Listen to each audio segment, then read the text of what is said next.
بسم اللہ الرحمن الرحیم۔ السلام علیکم ناظرین، میں عمران خان، آپ دیکھ رہے ہیں میرا یوٹیوب چینل۔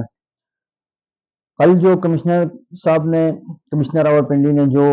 انکشاف کیے ہیں کہ انہوں نے 13 حلقوں میں دھاندلی کی ہے، جیتے ہوئے امیدواروں کو، بھاری اکثریت سے جیتے ہوئے امیدواروں کو 50 60 ہزار لیڈ کی جو جیتے ہوئے امیدوار تھے M N S, 13 M N S کو انہوں نے ہرا کے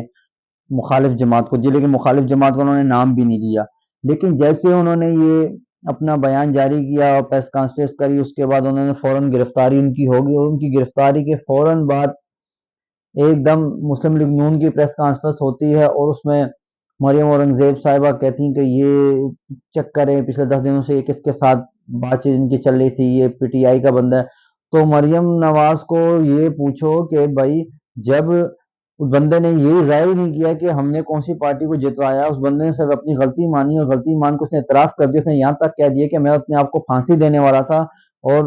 اس کے بعد اس نے بولا میں پھانسی دینے والا تھا، پھر میں نے بولا میں کیوں خودکشی کی موت مروں، میں عوام کے سامنے یہ حقائق رکھتا ہوں۔ اور اس نے معافی مانگی، اور اس نے اپنے آپ کو اپنی سزا کا اعلان کیا کہ مجھے جو سزا دو مجھے منظور ہے، مجھے چوک پہ لٹکا کے پھانسی دے دو۔ انہوں نے اتنا بھی کہہ دیا۔ تو لیکن آپ کہہ رہی ہیں کہ یہ پاکستان تحریک انصاف کا بندہ ہے، آپ چیخنے لگ گئی۔ آپ کا تو اس نے نام ہی نہیں لیا، اگر آپ کا نام لیتا پھر آپ چیختی، پھر سمجھ میں آتا کہ چل یار یہ پاکستان تحریک انصاف کا بندہ ہے۔ لیکن جب اس نے نام ہی نہیں لیا، اس نے اپنے آپ کو قصوروار ٹھہرایا، اور سزا کے لیے وہ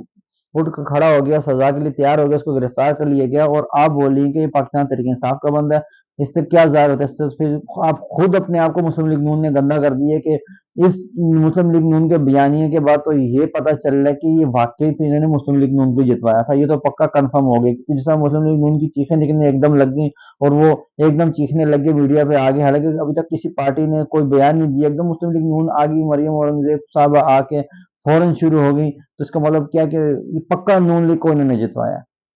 دوسری طرف پاکستان پیپلز پارٹی نے بھی تحقیقات کا مطالبہ کیا ہے۔ گور صاحب نے بھی، پاکستان تحریک انصاف کے چیئرمین جو ہیں بیرسٹر گور صاحب، انہوں نے بھی تحقیقات کا مطالبہ کیا، اور اس کے ساتھ انہوں نے کہا ہے کہ ہمارے جو ہارے ہوئے ایم این ایز ہیں ان کو جو جتوایا گیا ہے، ہمیں ہمارا حق واپس چاہیے۔ تو جماعت اسلامی نے آزادانہ تحقیقات کا مطالبہ کیا۔ تو یہ بہرحال ابھی یہ جو بات چلی ہے، یہ بہت بڑا انکشاف ہے۔ یہ ملک بھر میں ایک نئی تباہی کی طرف چلا گیا، ملک کے ایک نئی سازش سامنے آ گئی ہے کہ اگر چٹا صاحب یہ سچ کہہ رہے ہیں، اگر ان کا دل ضمیر جاگ اٹھا ہے، اگر وہ یہ بات سچ کہہ رہے ہیں، تو سمجھ میں آ رہی ہے اگر یہ بات ان کی جھوٹی ہے تو یہ ملک میں کس چیز کی سازش ہے؟ ہو سکتا ہے انتخابات ملتوی کرنے کی ایک نئی سازش ہو، کیونکہ اس میں صرف انہوں نے اپنی غلطی خالی تسلیم نہیں کری، انہوں نے ساتھ الیکشن کمیشن کو بھی انوالو کیا ہے، اور اس کے ساتھ ساتھ انہوں نے چیف جسٹس آف پاکستان کا بھی کہا ہے کہ وہ بھی خاص ملوث تھے، ان کا بھی خاص ہاتھ تھا۔ اس کے علاوہ انہوں نے کسی کا نام نہیں لیا، البتہ انہوں نے اشارہ ضرور دیا کہ انہوں نے بولا مجھ پہ دباؤ تھا، میں نے یہ کام کیے۔ لیکن سوال یہ اٹھتا ہے کہ ملک میں ہم 8 فروری کو جب الیکشن ہوئے، الیکشن کے فوراً بعد جب ہم نتائج کے لیے آپ کو میں نے اپنے ویلوگ میں بتایا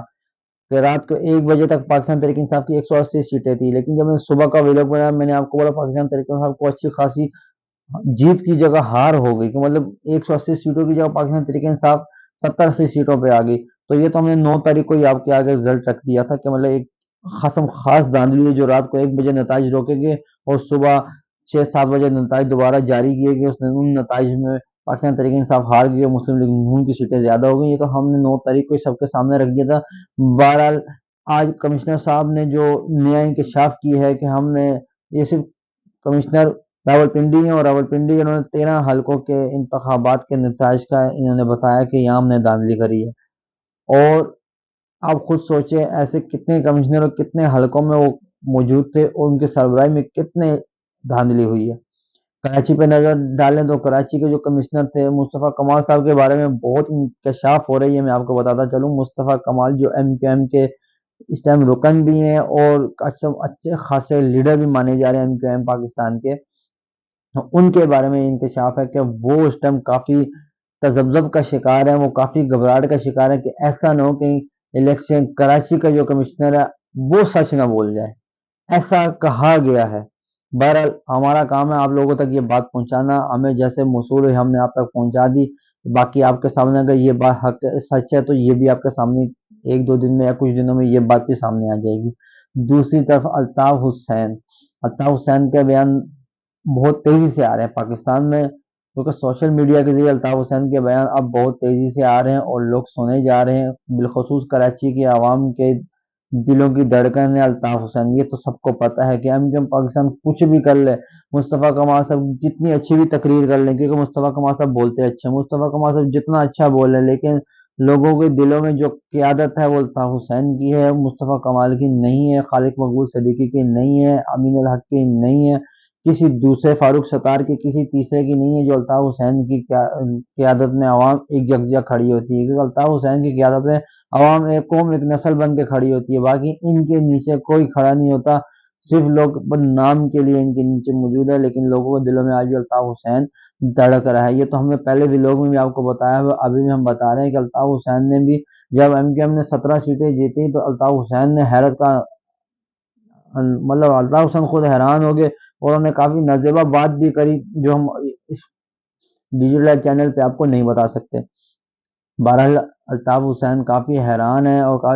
مطلب یہ کیا ہو گیا، کس طرح ان کو سیٹیں مل گئیں کہ الطاف حسین نے تو وہاں سے بیان جاری کیا تھا کہ ایم کیو ایم پاکستان کو کوئی ووٹ نہ دے۔ الطاف حسین نے اپنے آزاد امیدوار میدان میں اتارے تھے کہ یہ میرے آزاد امیدوار ہے، یہ نشاندہی کرائی تھی، ان کو ووٹ دیں، ان کو ووٹ نہیں ملے، وہ جیتے نہیں، ایم کیو ایم پاکستان جیت گئی، 17 سیٹیں لے کے چلی گئی، 26 سیٹیں صوبائی اسمبلی کی لے کے چلی گئی، جماعت اسلامی کی سیٹیں کٹ گئیں، جماعت اسلامی کو کوئی سیٹ نہیں ملی، پاکستان تحریک انصاف کے جو آزاد امیدوار کھڑے ہوتے بالخصوص گلشن اقبال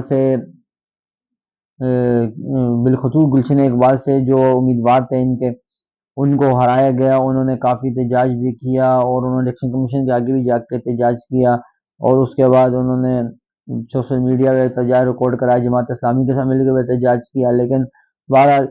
جن کو جتانا تھا ان کو تو ہر حال میں جتوانا ہی ہے نا۔ آپ کے احتجاج سے بھی اس ملک میں کچھ بھی نہیں ہونے والا،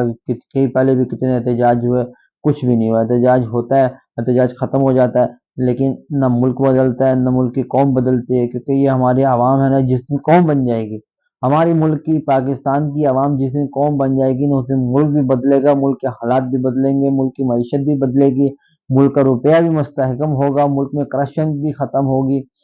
ملک کے سیاستدان بھی سیدھے ہو جائیں گے۔ لیکن جب تک قوم بنے گی تب، ہماری عوام ہے، ہماری قوم نہیں بن رہی۔ ہماری جب قوم بن جائے گی، جب ایک لیڈر کے پیچھے چلنے والی قوم بن جائے گی، جب ملک بدلے گا، جب ترقی کرے گی، پوری عوام ترقی کرے گی، پورا ملک ترقی کرے گا، پوری قوم پوری نسلیں ہماری ترقی کریں گی، لیکن جب ہم ایک قوم بنیں گے، جب تک ہم عوام بنے ہوئے ہیں کچھ بھی نہیں ہونے والا، کیونکہ ہم جیسے لوگ فرقوں میں بٹے ہوتے ہیں ویسے ہم لوگ پارٹیوں میں بٹے ہیں، کوئی پاکستان پیپلز پارٹی کے پیچھے بھاگ رہا ہوتا ہے، کوئی مسلم لیگ نون کے پیچھے ہے، کوئی پاکستان تحریک انصاف کے پیچھے ہے، کوئی جے ڈی اے کے پیچھے ہے، کوئی جماعت اسلامی کے، ہر کسی نے اپنی اپنی پارٹی کے پیچھے چھلانگیں مار رہے ہوتے ہیں، ملک کے کوئی نہیں سوچتا۔ جتنے بھی سیاسی پارٹی ہیں، چاہے وہ چھوٹی ہے بڑی ہیں، دیکھو وہ اپنے مفاد کے لیے سیاست کرتی ہیں، وہ ان کے جو بیانات ہوتے ہیں وہ بھی سیاسی بیانیے ہوتے ہیں، حقیقت میں وہ سب ایک ہی ہوتے ہیں، لیکن عوام لڑ رہی ہوتی ہے پاگلوں کی طرح، ایک دوسرے کو گالم گلوچ نکال لیتے ہیں، عوام یہ سمجھتی ہے یہ ہمارے خیر خواہ ہیں، یہ ہمارے حامی ہیں، ایسا کچھ بھی نہیں ہے، آپ کے کوئی خیر خواہ نہیں ہے، کوئی حامی نہیں ہے۔ آپ ڈیفینس میں جا کے دیکھ لیں، میں سیویل ڈیفینس کا پورا میں نے چکر لگایا،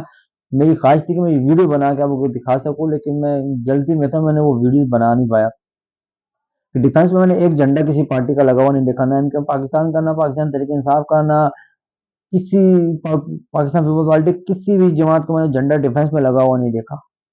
اس کی وجہ کیا ہے؟ وہاں سارے امیر لوگ رہتے ہیں، بنگلوں میں رہتے ہیں، امیر ترین لوگ ہیں، پراڈو مرسڈیز بڑی بڑی گاڑیوں میں گھوم رہے ہوتے ہیں، ان لوگوں کو ان سیاستدانوں سے کوئی لینا دینا نہیں ہوتا، یہ وہاں جا کے سیاستدان خود ان کے روڈوں کے کام کر رہے ہوتے ہیں، ان کے پانی کے مسائل خود حل کر رہے ہوتے ہیں، ان کے گیس کے مسئلے خود حل کر رہے ہوتے ہیں، ان لوگوں کا کوئی لینا دینا نہیں، ان کے پیچھے بھاگتے ہیں، نہ کہیں وہ کوئی جھنڈا لگا، نہ کوئی وہاں ریلی نکلتی ہے، نہ کوئی احتجاج وہاں ہوتا ہے، اور سکون پر امن ماحول ہے ڈیفینس کا۔ اس کی وجہ کیا کہ وہاں سارے کاروباری لوگ ہیں، وہ سارے امیر لوگ رہتے ہیں، یہ سیاستدان جتنے بھی ہیں چاہے جتنی پارٹیوں کے، یہ صرف اور صرف یہ کچے علاقوں کی وجہ سے ان کا نام ہوتے ہیں، کیونکہ